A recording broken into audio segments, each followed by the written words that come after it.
Guys, Tiwari classes HM में आपका स्वागत है। आप देखते रहिए पूरी वीडियो, इसकी मत करना मेरे दोस्त, पूरी वीडियो देखिए। आज का अपना टॉपिक है क्या बहुत ही इंपॉर्टेंट। आप लोग को आता तो है बट भूल जाते हैं, है ना। टॉपिक मेरा हमेशा इसी पर रहता है कि तुम लोग याद तो कर लेते हो बट भूल जाते हो। तो उस भूलने वाली बीमारी को मैं खत्म करने के लिए एक ऐसा सूत्र बनाया है, उस पर आधारित मैं तुम्हें याद कराऊंगा। वो है क्या? कोलराउस का नियम, जो कि भाई इतना इम्पोर्टेंट है ना इंटर वालों के लिए। ये मान के चलिए ब्रह्मांड का very very most important inter वालों के लिए। अब रही बात याद करो या ना याद करो, तुम्हारी जिम्मेदारी। आपको याद भी नहीं करना है। इस वीडियो में याद करने का ट्रिक बताऊंगा कि लोग कैसे याद करते हैं। वो जो टॉपर 95% लाते हैं उनकी याद करने की ट्रिक क्या है कि वो कैसे याद कर लाते हैं, है ना। तो उस पर मैंने ये वीडियो जो है बहुत ही इंपॉर्टेंट है, आप देखिए पूरा, हटाना मत। अगर ये पसंद आए तो लाइक कर देना, और आप रही बात क्या पूरा देखना। तो रही बात क्या कोलराउस का नियम, भाई याद करना ना इतना आसान कर दूंगा कि कहोगे कुछ क्या। लिखा क्या? अनंत तन्यता पर किसी विद्युत अपघट्ट की मोलर चालकता उसमें उपस्थित धनायन या ऋणायन, क्या चीज? धनायन या ऋणायन, है ना। धनायन या ऋणायन अनंत तन्यता के मोलर चालकता के योगफल के बराबर होता है। जो कि ये सूत्र होता है, क्या लिखा है? अनंत तन्यता पर विद्युत अपघट्ट की मोलर चालकता, ये इसका सूत्र होता है, ठीक है ना। ये सूत्र था। तो रही बात क्या, मैंने अभी तो बताया समझाने का, भाई आप देखते रहिए पूरी वीडियो, इसकी मत करना क्या आपको कलम कापी निकाल लीजिए, है ना। आपको लिखना शुरू कर देना है। देखना कहाँ पर? व्हाइट बोर्ड पर, हटाना मत। एक मिनट के लिए वीडियो देखना किस पर है। इस मार्कर पर आपको ध्यान देना कि मैं बोल के आ रहा हूँ और मार्कर से लिख के आ रहा हूँ, बस आपको समझ में आ जाएगा। तो क्या लिखा है? अनंत तन्यता पर इससे विद्युत अपघट्ट की मोलर चालकता, केवल इतना समझो, इतने में एक लाइन लिख गया। क्या? अनंत। उसका मतलब क्या होता है? अनंत। यहाँ पर लिख दिया अनंत, ठीक है ना। यहाँ पर क्या लिखा? अनंत। अनंत तन्यता लिख देना है। क्या लिख देना है? अनंत के बाद क्या आता है? तन्यता। अनंत तन्यता पर किसी विद्युत अपघट्ट की, है ना। तन्यता पर किसी विद्युत अनंत तन्यता पर किसी विद्युत अपघट्ट की मोलर चालकता, क्या लिखना है? किसी विद्युत अपघट्ट की, किसी विद्युत अपघट्ट की, है ना। अनंत तन्यता पर किसी विद्युत अपघट्ट की मोलर चालकता। रही बात क्या, मोलर चालकता होता क्या है? एम से पढ़ते थे मोलर, किसी विद्युत अपघट्ट की मोलर चालकता।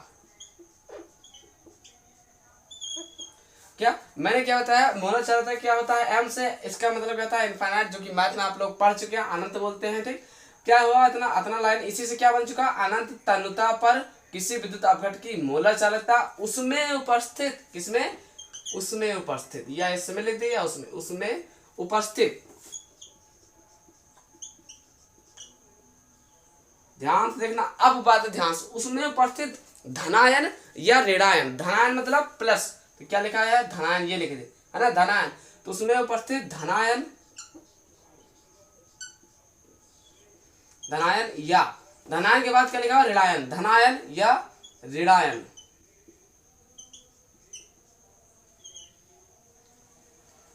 मोलर चाहता उसमें धनायन या ऋणायन अनंत तन्यता पर, क्या लिखा?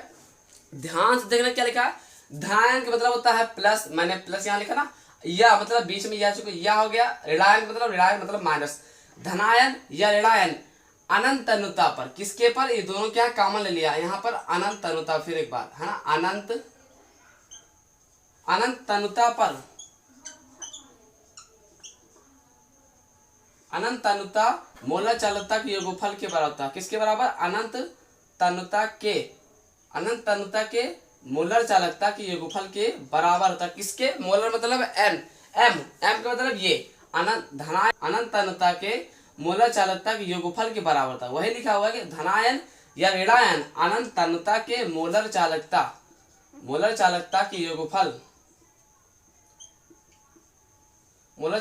योगफल के बराबर होता है। योगफल मतलब प्लस बीच में लगा ना, योगफल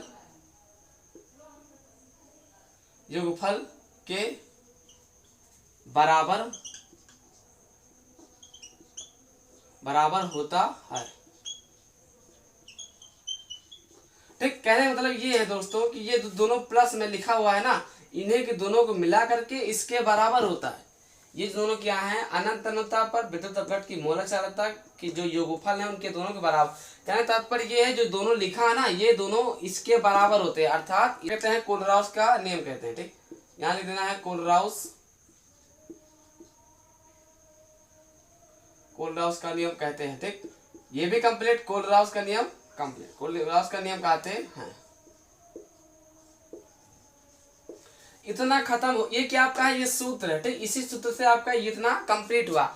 जहां पर क्या लिखा है, ये इसका मतलब होता है अनंत, जिसे बोलते हैं अपरिभाषित। इसका क्या होता है, एन, एन मतलब संख्या है, और जो ऊपर लिखा है क्या प्लस है, प्लस बोलते हैं धनायन। तो क्या जाएगा, धनायनों की संख्या और ऋणायनों की संख्या। ठीक, अब रही बात क्या लिखा, अनंत अनुता पर, किसका मतलब होगा, ये अनंत अनुता पर किसी विद्युत अपघट की मोलर चालकता। क्या लिखा हुआ है, मोलर चालकता, जो कि एम से लिखा जाता है। ठीक, मोलर चालकता। अब पता नहीं कि जिसको बता दिया मोलर चालकता, अब कह रहा उसमें किसमें, इसके अंदर उसमें उपस्थित धनायन, जो धनायन प्लस दिख रहा है, इसी को बात किया जा रहा है। धनायन, ये धनायन या ऋणायन। ठीक, धनायन या ऋणायन अनंत अनुता के मोलर चालकता इसके बराबर होता है। ये जो दोनों जोड़ने पर, ये जो आखिरी वाला बराबर के इधर लिखा है, ये दोनों जो जोड़ने पर इसके बराबर होता है। वही बोला गया कि अनंत अनुता पर किसी विद्युत अपघट की मोलर चालकता उसमें उपस्थित धनायन ऋणायन अनंत अनुता के मोलर चालकता के योगफल के बराबर होता है। इसे कोलराउस का नियम कहते हैं। ये जो रहा आपका सूत्र है। ठीक, ये क्या है, अनंत है, ये क्या है, धनायनों की संख्या, ये क्या है, ऋणायनों की संख्या। रही बात क्या, अनुप्रयोग बहुत ही जरूरी, पूरा लिखोगे तो आपको 5 नंबर मिलेगा। ठीक, तो अनुप्रयोग भी आज लिख लेना। क्या है, अनंत अनुता पर दुर्बल विद्युत अपघट की मोलर चालकता। दूसरा क्या है, दुर्बल विद्युत अपघटों के वियोजन की मात्रा। तो आशा करते हैं आप लोग वीडियो देख करके समझ गए। अगर समझ गए हैं तो प्लीज़ एक लाइक करके सब्सक्राइब कर देना, और ये वीडियो अधिक से अधिक अपने दोस्तों को शेयर कीजिए। ठीक, ताकि उन